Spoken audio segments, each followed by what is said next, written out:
Hi dear Tauruses, welcome to my YouTube channel, and in this video I'm going to talk about the transits for Tauruses in September. We have an interesting month, it's not going to be as eventful as August, but it's still not a boring month. At the very beginning of September we have 6 planets in retrograde. That's a lot, that's like more than half of the solar system in retrograde. So yeah, don't expect a lot of changes, advancements at the beginning of the month.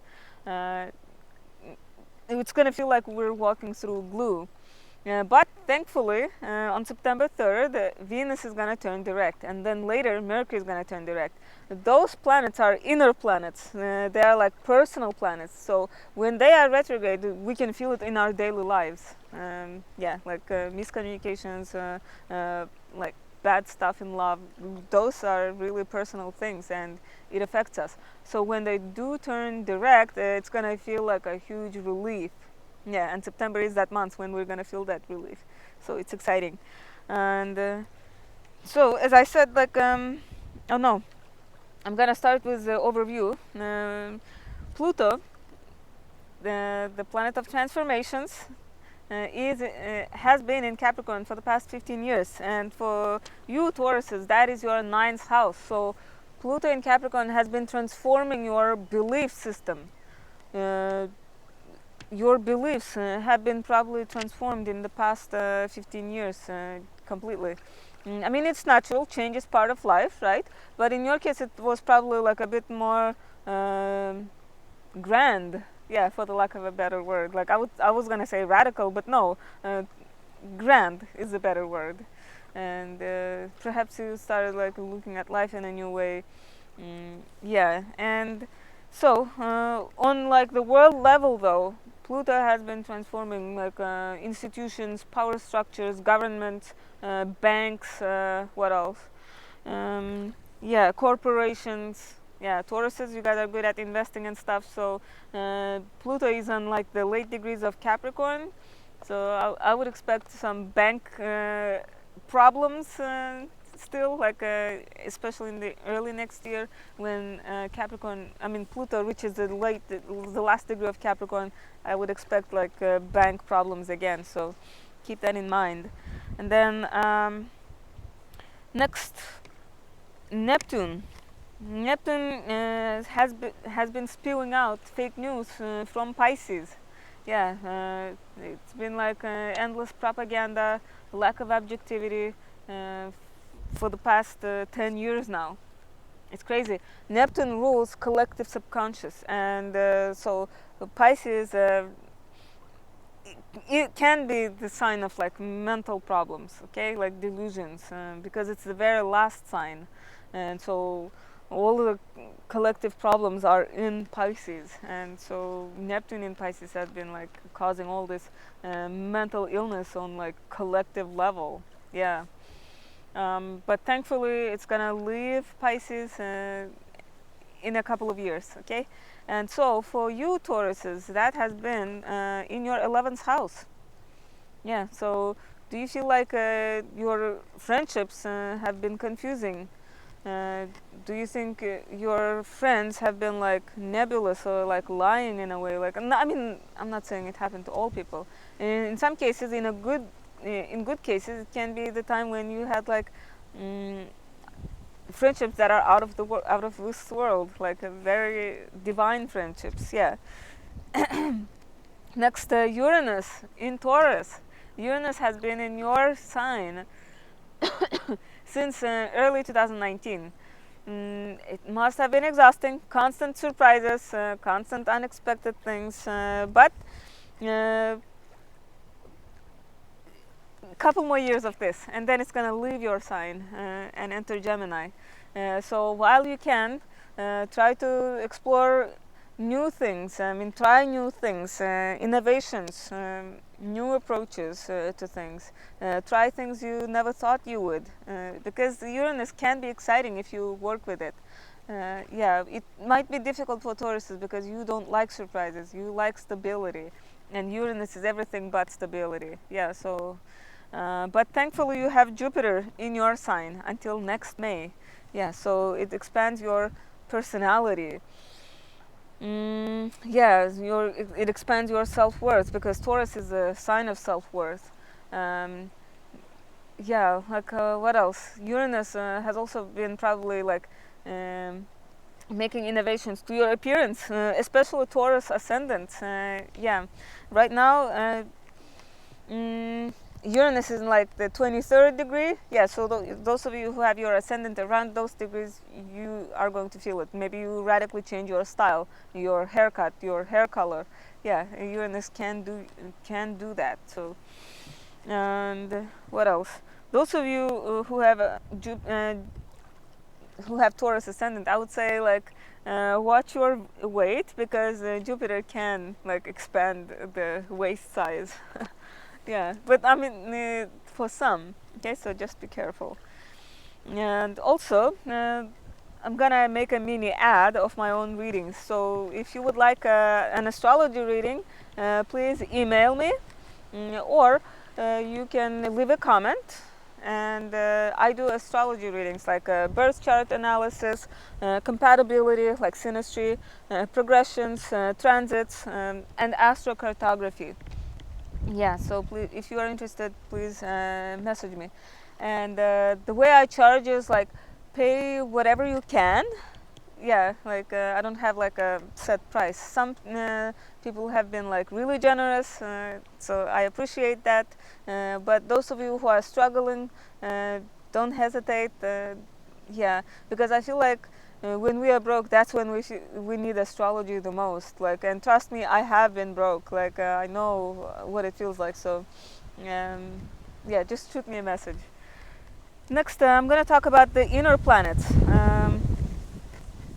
This wind, it has been annoying. Okay, anyway, on September 3rd, Venus is gonna turn direct, and it has been retrograde in your fourth house since July 22nd. Yeah, and so it has been making you reassess your relationships, maybe the stuff at home, your family, your emotional foundations in general. Yeah, and if you guys noticed, a lot of celebrities are breaking up or are involved in scandals, getting divorces. Yeah, and so on September 3rd or 4th, like for most of the world, it's gonna be September 4th. Venus is finally gonna turn direct, and she's slowly gonna start getting used to her new routine, like readjust. What I mean by that is like Venus is gonna be in the shadow zone until October 6th. So I wouldn't get too excited, like, but still, Venus direct is better than Venus retrograde. Yeah, so love stuff it's gonna start slowly improving. And finances also slowly gonna start improving. If your self-esteem has been low when Venus was retrograde, it's gonna start coming back. Okay. So yeah, I hope you had some understanding of your finances, or maybe relationships, your emotions, because Venus retrograde is like the hindsight, 2020 vision. Yeah, in my case, for example, like I was able to understand why I had a toxic relationship, like why I had it, like, and I was able to understand it without bitterness, without letting emotions interfere with the analysis. Okay, yeah. And then on September 4th, a day after Venus turns direct, Jupiter is gonna take up the torch of retrograde from Venus and turn retrograde until December 3rd, 2023. And so, Tauruses, for you, this is your first house. So, when Jupiter was direct from May until September 4th, yeah, you've probably been expanding your personality, expanding your like worldview, and because of the fast pace, you probably missed some details. So when Jupiter is direct, you are able to kind of like go back and slowly look at everything, and yeah, you are able to understand, gain a deeper understanding of the lessons that Jupiter is trying to teach you in your first house. Yeah, so you kind of like absorb the lessons, or they sink in. Okay. And next, if you're dealing with like law-related stuff, or immigration stuff, those things are probably gonna slow down until December because Jupiter rules those things. Yeah, but it doesn't mean you shouldn't travel. Like travel should be fine. Yeah, and next, on September 6th, we have the last quarter moon in Gemini. And this marks the beginning of a week where not much happens. So I would say from September 6th until 11th, don't expect too many things to happen. Think of this time as the time when we are changing the decorations on the stage. Think of it like the stage was decorated in Leo themes because we had like a Leo new moon in August. But now you are kind of like taking down those things and putting decorations for the Virgo new moon, Virgo related themes. Yeah, because um, that week from September 6th until 11th is the time when we are doing these changes, readjustments. Yeah, and on a personal level, I would say like make sure you get enough rest, energize yourself for the events that will come with the Virgo new moon, the lunar month, okay, and get energized for that. And so that new moon, the Virgo new moon, is going to happen on September 14th. But you can expect the events related to this to begin appearing like 4 days before or after. Yeah, so I would start expecting news, announcements, decisions starting from September 12th until like September 16th. Yeah, and so Virgo new moon for you, that is your fifth house. Fifth house is the house of children, creativity, creative self-expression, romance. Yeah, so you get like a new boost in that area of your life. So maybe some news regarding your children, and what else? News regarding your creative projects. Yeah, and what else? Romance. Maybe you'll get a date or something with somebody new around this time. And the thing about okay, no, wait. There's when it comes to aspects, there's going to be a kite aspect in the sky on that day. It's very interesting because it's considered the aspect of fate, destiny, opportunity for growth, because the luminaries in Virgo will be making a trine to Uranus and Pluto, also in Earth signs. So it's a very stable aspect, like easy flow of energy. And then the luminaries are going to be making an opposition to Neptune, and Neptune in turn is making a sextile aspect to Uranus and Pluto. So it's like even though that opposition is like it requires balance, but that Uranus and Pluto are going to be working as intermediaries for that. We had this aspect involving these signs in August during Leo new moon, but back then it was Mercury and Mars in the place of the luminaries. Okay, they were in Virgo, but this time it's going to be the Sun and the Moon instead of Mercury and Mars. So it should be interesting. And the thing about this new moon is that it's the last new moon before a solar eclipse. So sometimes the events associated with that solar eclipse can play out a month in advance or a month after the actual solar eclipse. Or in other cases, the events associated with that solar eclipse happen around the time of the solar eclipse itself. But for some, you expect some stuff, expect some news, like some changes around this new moon. Yeah. I wouldn't say it's going to be earth-shattering, but changes sometimes they're for good. And so yeah. And also this new moon. So because we are approaching solar eclipse, I would say starting from this Virgo new moon, the smell of change is going to be in the air. So there's going to be some restlessness like everywhere starting from this new moon. So I would say the first half of September is relatively peaceful, uneventful, but the second half of September we're going to start feeling like restlessness, okay?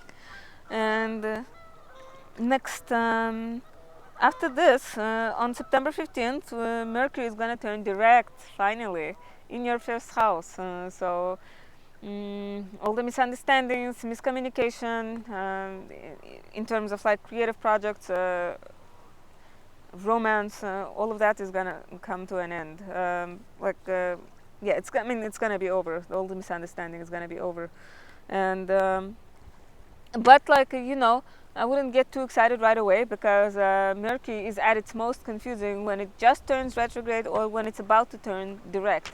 Yeah, and I would wait a few more days after Mercury turns direct to sign contracts, to sign a lease or something. Okay, I would wait a few more days.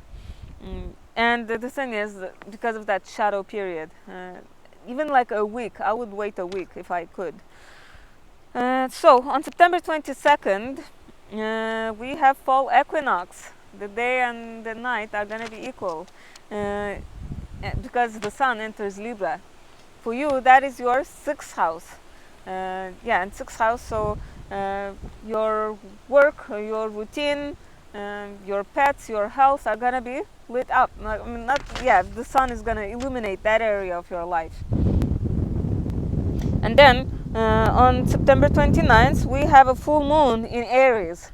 So the full moon is going to be in your 12th house of isolation and rest, and the sun is going to be in your house of work, routine. So as you can see, the luminaries will be lighting up those themes for you, work and rest. Yeah, so it's a good time to solve issues regarding those areas, like yeah, because the luminaries are going to illuminate if there is something that needs balancing in that area. um, what else? If you can, I would say this would be a good time to go on a vacation. And yeah, and the thing is, about this full moon, the eclipse, the aspects are going to be all over the place. So I feel like our emotions are also going to be all over the place. So be patient around this full moon. And again, this full moon precedes a lunar eclipse in Scorpio on October 28th. So that lunar eclipse is important for you, because it's going to be in your seventh house, dear Tauruses. And so events associated with that lunar eclipse might play out during this full moon. So I would say be observant, pay attention to see what happens. Yeah, and so this is pretty much it for September. There's not much to say. Venus is finally gonna turn direct, your ruling planet, so Taurus's life is finally gonna start feeling normal again, slowly but surely, in September. Mercury is gonna turn direct as well, in your fifth house, so miscommunication, misunderstanding, all of that is gonna be gone until December. Yeah. And Jupiter is going to turn retrograde in your first house, so reassess your beliefs regarding your self-worth and stuff. And then we have that new moon in Virgo, and then full moon in Aries, and those lunations precede eclipses. So